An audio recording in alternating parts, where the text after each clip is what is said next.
yajyaga agashyira amafaranga muri bote, sinzi impamvu yayashyiraga ntago mbizi.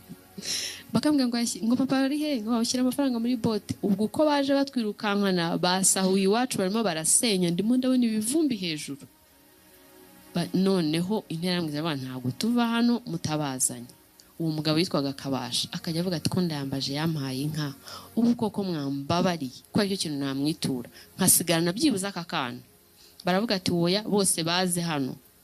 Bashiki ba papa wa wundi wavuze ngo ni handa zapfa yahise yizana, aza yatumbye isura, nibaza nyine ko yari ari mu mutiba cyangwa se ahantu hari inzuki.